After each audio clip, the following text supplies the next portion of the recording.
Hello दोस्त, मैं प्रफुल्ल आप लोग को सीएससी के चैनल में स्वागत करता हूं।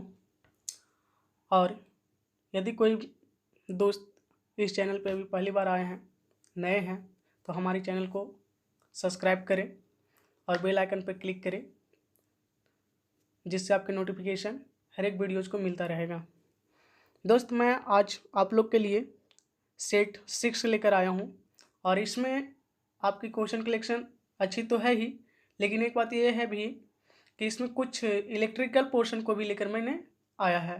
तो इलेक्ट्रिकल पोर्शन हमारे एनआईसी साइंटिस्ट ए में, ठीक है ना, ग्रुप ए के लिए, जो कि आपका इम्पॉर्टेंट है। तो उसमें आपको कुछ इलेक्ट्रिकल पोर्शन भी पूछेगा ही, ठीक है ना। तो आपके सिलेबस में है तो पूछना ही है, इसलिए मैंने उसे ऐड किया है, ठीक है ना, इम्प्लीमेंट किया अपने सेशन में। और मैंने आप लोग को बोला ही था कि ये ग्रुप ए और बी दोनों के लिए है, ठीक है ना। तो मैंने इसमें इम्प्लीमेंट किया है, ठीक है ना। तो एक दो क्वेश्चन आपको इलेक्ट्रिकल पोर्शन से भी मिल जाएगा, ठीक है दोस्त। तो चलते हम अपनी सेशन को स्टार्ट करते हैं।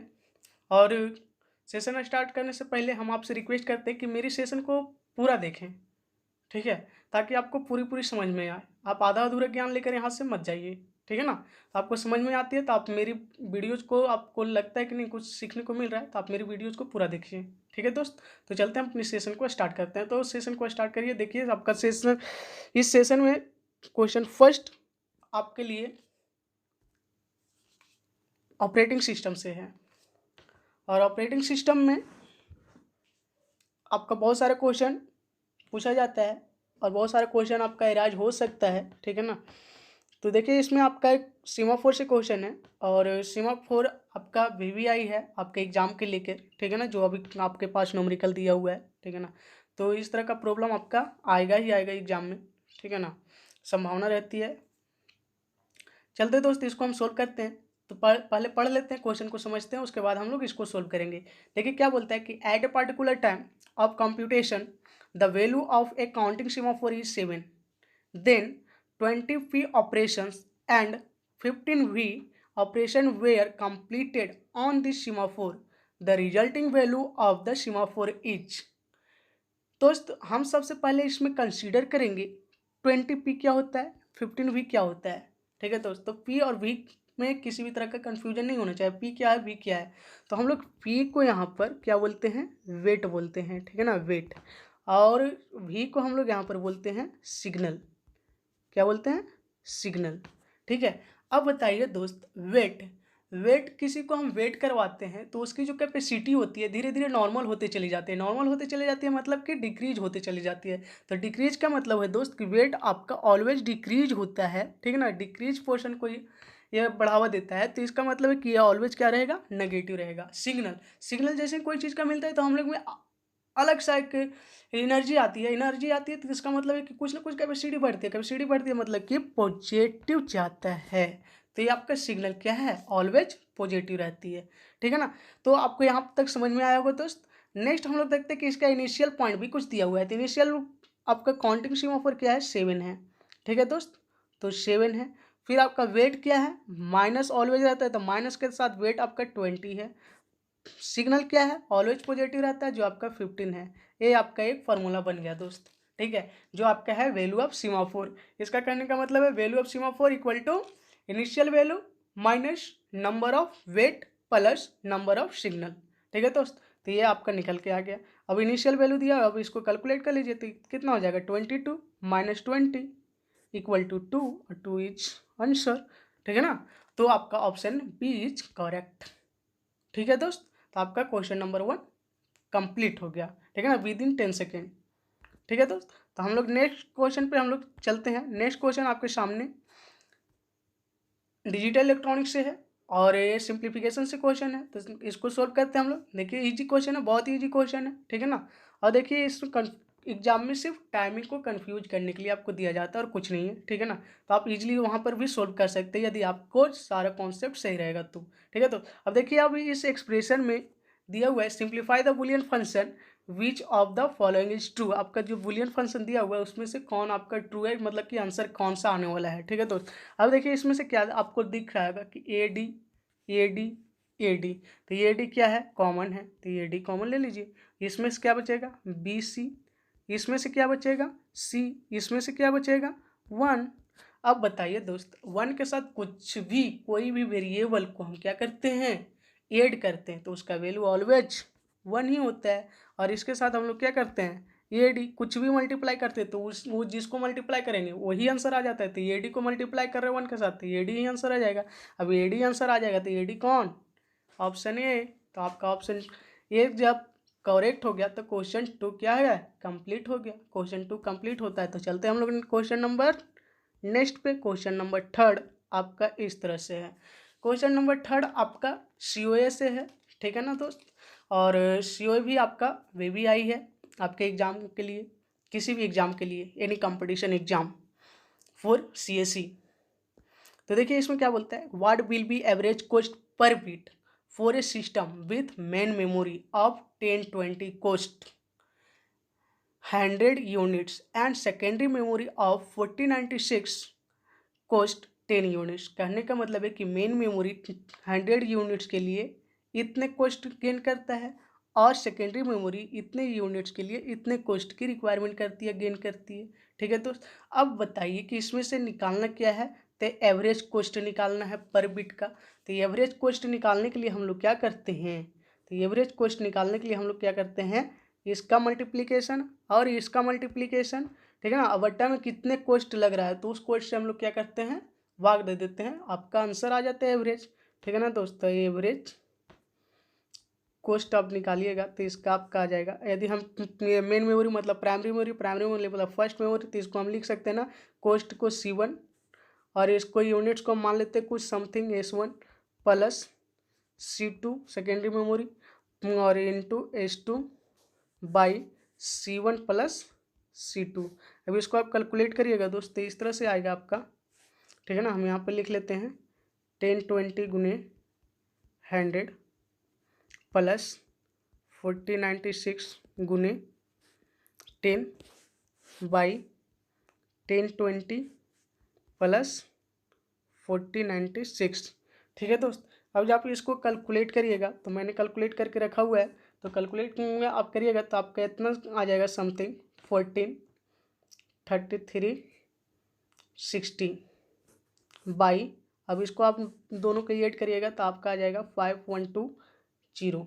अब इसको आप कैलकुलेट करिए तो इसको काटिएगा तो 28 टाइम्स आपका कट के आएगा, 28 टाइम कट के आएगा तो आपका 28 क्या हो जाएगा, आंसर हो जाएगा। तो 28 देखिए दोस्त आपका ऑप्शन बी में मैच कर रहा है, तो ऑप्शन बी करेक्ट हो जाएगा। तो इस तरह से आपका क्वेश्चन नंबर 3 भी कंप्लीट हो जाता है। तो यदि आपको इसका फॉर्मूला याद रहता है, ठीक है ना, कि क्या होता है, कॉमन सेंस वहाँ पे आपका काम कर गया, प्रेजेंट ऑफ माइंड, तो एक भी क्वेश्चन इजीली बन जाएगा दोस्त, ठीक है।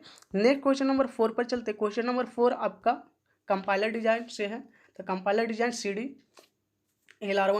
LR1 क्या होता है दोस्त, आपका अनएम्बिग्यूअस होता है। अनएम्बिग्यूअस और एम्बिग्यूअस क्या होता है, तो एम्बिग्यूअस जो क्या करता है, एम्बिग्यूटी हम लोग चेक करते हैं। तो एम्बिग्यूटी चेक करने के लिए आपका एक ही कंडीशन है कि पार्शियल ट्री मोर देन 1 होता है। यदि मोर देन 1 है तो आपका वो एम्बिग्यूअस है, यदि नहीं है तो अनएम्बिग्यूअस है। तो यहाँ पर देखिए दोस्त, हम लोग देख रहे हैं कि आपका ऑप्शन C है जो क्या है, एम्बिग्यूअस है, जो कि मोर देन 1 पार्शियल ट्री आपका बनाएगा। और हम लोग क्वेश्चन A और B में क्या है, अनएम्बिग्यूअस है, जो आपका LR1 को सेटिस्फाई करता है, इसलिए LR1 आपका बोथ हो जाएगा A एंड B, ठीक है दोस्त। यदि आपको ये LR1 का कॉन्सेप्ट समझ में आती है, पता है, तो आप यहाँ से इजीली इसे करके चले आइएगा, ठीक है दोस्त। तो इस तरह से हम लोग क्वेश्चन नंबर नेक्स्ट पे चलते हैं। क्वेश्चन नंबर नेक्स्ट 5 CSMA/CD, ठीक है ना। तो इसको बोलते हैं कि CSMA/CD क्या है, is an a protocol is IEEE 802.3 मतलब कि इथरनेट है। तो दोस्त CSMA/CD ये दोनों है, ठीक है ना, ये प्रोटोकॉल भी है, आपका इथरनेट भी है। तो इसलिए इसका आंसर क्या हो जाएगा दोस्त, C हो जाएगा, बोथ A एंड B, ठीक है। डायरेक्ट कॉन्सेप्ट बेसिस क्वेश्चन था। नेक्स्ट क्वेश्चन नंबर आपका 6 बोलता है कि which one is not a size measure for software. Software को मेजर करने के लिए कौन सा इसमें नहीं है, ठीक है ना, साइज और मेजर ऑफ सॉफ्टवेयर का कौन सा इसमें नहीं है। तो हम लोग दोस्त इसमें देखते हैं क्वेश्चन नंबर 6 का जो साइक्लोमैटिक कम्प्लेक्सिटी है वो साइज को मेजर नहीं करता। बाकी LOC लाइन ऑफ कोड क्या करता है, ठीक है ना, आपकी साइज को मेजर करता है। फंक्शनल अकाउंट ये भी, ठीक है ना, हाई स्टेट प्रोग्राम्स लेंथ, तो ये भी साइज को मेजर करता है। लेकिन साइक्लोमैटिक कम्प्लेक्सिटी आपका साइज मेजर नहीं करता, इसलिए इसका आंसर क्या हो जाएगा दोस्त, सी हो जाएगा। ठीक है, तो क्वेश्चन नंबर 6 भी आपका कंप्लीट होता है। नेक्स्ट क्वेश्चन नंबर 7 पे हम लोग चलते हैं। क्वेश्चन नंबर 7 आपका DBMS से है और इसमें आपका निकालना है कैंडिडेट की, ठीक है ना। आर आपका रिलेशन दिया हुआ है, फंक्शनल डिपेंडेंसी दिया हुआ है, कैंडिडेट की निकालना है। तो कैंडिडेट की निकालने के लिए आप लोग क्या करिएगा, सबसे पहले हम लोग क्लोजर निकालेंगे और जिसमें क्लोजर का सारे वैल्यू आ जाएगी तो वो आपका कैंडिडेट की हो जाती है। तो हम लोग देखते हैं सबसे पहले ए के क्लोजर यदि निकाले तो ए का क्लोजर क्या हो जाएगा, ए से तो ये बनेगा ही, सी बनेगा ही। फिर आपका देखिए ए से ए और सी से आपका ई बन रहा है, ठीक है ना दोस्त, और ई से फिर अगेन ए बन रहा है, तो कोई फर्क पड़ने वाला नहीं है। नेक्स्ट हम लोग बी का क्लोजर देखते हैं, तो बी का क्लोजर बी तो बनेगा, साथ में डी बनेगा और डी के बाद ई बनेगा और ई के बाद ए बनेगा दोस्त, ठीक है। इस तरह से सी का देखेंगे तो सी का क्या बनेगा आपका, सी का तो सी बनेगा ही, साथ में ई बनेगा, ई बन रहा है तो ये बनेगा, एक के बाद फिर सी बनेगा। फिर एफ का क्लोजर हम लोग देखते हैं दोस्त, एफ का क्लोजर देखते हैं तो एफ से आपका क्या बनने वाला है, एफ तो बनेगा ही, एफ के साथ बी बनेगा और बी के साथ डी बनेगा, ठीक है, और डी के साथ ई बनेगा। और जब ई बनेगा तो ई के साथ फिर ये और ये के साथ क्या बन जाएगा, सी बनेगा, ठीक है ना दोस्त। तो इस तरह से A B C D E F सारा आपका इसमें आ जाता है। तो आपका ये आपका कैंडिडेट की है, मतलब एफ का क्लोजर में सारा डिपेंडेंसी आपकी आ जाती है। तो आपका ऑप्शन डी क्या हो जाएगा, कैंडिडेट की हो जाएगा दोस्त, ठीक है। तो इस तरह से हम लोग यहाँ पर इसको बना लेंगे तो क्वेश्चन नंबर 7 का आंसर क्या हो जाएगा, डी हो जाएगा दोस्त, ठीक है। नेक्स्ट क्वेश्चन नंबर हम लोग 8 पे चलते हैं। क्वेश्चन नंबर 8 आपका डेटा स्ट्रक्चर से क्वेश्चन है और ये क्यू से रिलेटेड है, ठीक है ना। यहाँ पर देखिए क्या बोल रहा है, what can we say about the array representation of a circular queue when it contains only one element.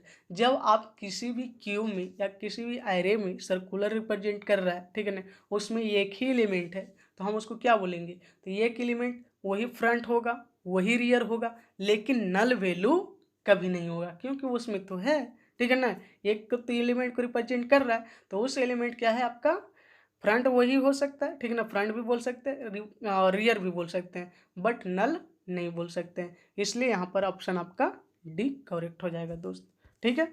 Next question number 9। Question number 9 आपका प्रोग्रामिंग से क्वेश्चन है। प्रोग्रामिंग से क्वेश्चन आएगा ही आएगा, ठीक है ना। तो हम लोग इसको देख लेते हैं। ए क्या करता है, क्या स्टेटमेंट दिया हुआ है, प्रिंटफ, परसेंटेज, फ्लॉट, 9 डिवाइड 5, ठीक है ना। तो ये जो आपका साइन है 9 डिवाइड 5, ये आपका कॉसेंट देता है, कॉसेंट वैल्यू देता है, करने का मतलब है भागफल देता है, ठीक है ना। और भागफल वो भी आपका फ्लॉट में आने की चांसेस रहती है। रिमाइंडर यदि रहता तो आपका यह स्टेटमेंट गलत हो जाता है। यदि यहाँ पर आपका इस तरह से भी दे देगा, यहाँ पे फ्लॉट है, ठीक है ना, फ्लॉट को रिप्रेजेंट करेगा और यहाँ से मॉडुलो लगा देगा, ठीक है ना, मॉडुलो 5। और जब मॉडुलो 5 लगा देगा दोस्त, अब मॉडुलो हम लोग जानते हैं कि ये रिमाइंडर देता है, रिमाइंडर ऑलवेज इंटीजर होता है, तो इसलिए आंसर ये क्या हो जाता है, यहाँ से स्टेटमेंट रॉन्ग हो जाता, ठीक है ना। तो लेकिन यहाँ पर मॉडुलो नहीं दिया हुआ है, क्या दिया हुआ है आपका, डिवीजन दिया हुआ है, ठीक है ना। तो डिवीजन दिया हो तो मतलब कि आपका कॉसेंट आएगा, और कॉसेंट आएगा जब इसका कॉसेंट निकालिएगा तो क्या आ जाएगा आपका 1.8 आ जाएगा। तो इसलिए इसका सिंपल सा आंसर ए हो जाएगा दोस्त, ठीक है। तो इस तरह से हम लोग कॉन्सेप्ट को इसको याद रखेंगे। देखिए ये क्वेश्चन आपका बोले थे दोस्त, आपको सबसे फर्स्ट में ही बताए थे कि इलेक्ट्रिकल का भी क्वेश्चन इसमें इम्प्लीमेंट किया गया है, ठीक है ना, क्योंकि ग्रुप ए के लिए, ठीक है ना, साइंटिस्ट ए के लिए आपका इलेक्ट्रिकल पोर्शन से क्वेश्चन आएगा, ठीक है ना। तो देखिए दोस्त आपका एक कंट्रोल सिस्टम से क्वेश्चन है, कंट्रोल सिस्टम हमारे सिलेबस में है तो उससे क्वेश्चन मैंने दिया है, ठीक है ना, ये डायरेक्ट कॉन्सेप्ट बेसिस है। बोला कि in control system damping is a proportional to, damping के प्रोपोर्शनल क्या होता है, तो इसका डायरेक्ट फार्मूला है कि डैम्पिंग का फार्मूला प्रोपोर्शनल आपका 1/गेन होता है, ठीक है दोस्त। इसलिए इसका आंसर सी हो जाएगा, सिंपल। और इस तरह से हम लोग और भी इलेक्ट्रिकल का क्वेश्चन लाता रहूँगा। तो ये आपका 10th क्वेश्चन था आज का दोस्त, ठीक है। तो यदि आपको ये सेशन अच्छा लगता है, ठीक है ना, समझ में आती है, तो सेशन को लाइक करिए, शेयर करिए, कमेंट करिए और सब्सक्राइब करिए। ठीक है दोस्त, थैंक यू।